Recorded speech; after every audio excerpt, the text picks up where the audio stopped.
All right, I got this contingency planner from MAD Gear Company. Package it comes in. I thought it was pretty cool. So we'll run through it real quick.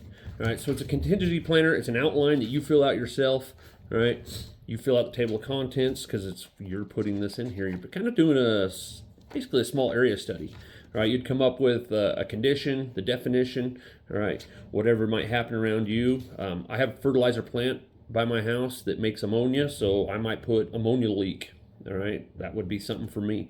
And then what I would do from there, definition. All right, and then you'd write down this more detailed condition. We got a pace plan here, small pace plan, and an exfil plan. You'd have this written out. You'd fill that out for yourself, not for me.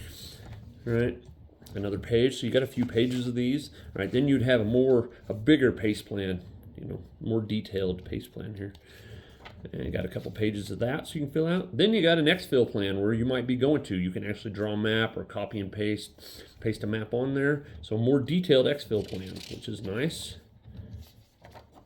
All right, we got an authentication table. You fill this out, and you have to make sure your other people have the same exact one filled out. So you could fill one out and then photocopy it and give it to everyone else. But this is make sure if you were talking to someone over the radio, it's actually them by authenticating. We got a couple of them.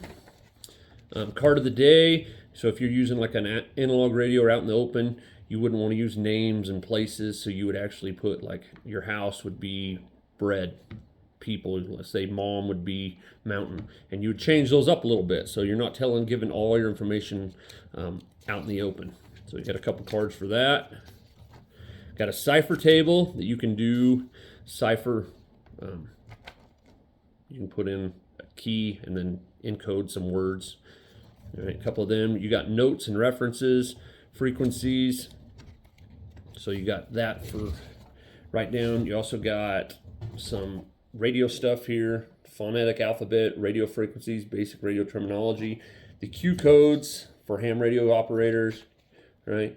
Then you got the reference for the bands for the ham radio, and then you got some papers for notes. So really like this thing. Probably my only addition I would think would be a page or two with one-time pads, so you can send full messages. I know it's a pain. It would be a whole page or more to explain how to do that, but that's probably my only addition I'd add to that. But definitely check it out. It is waterproof. My buddy Unpaved Expeditions has proved that, so I'm not dropping it in the water. But he has dropped it in the water multiple times and then written on it. So anyway, definitely encourage you guys to check this out. Pretty cool. So MAD Gear Company.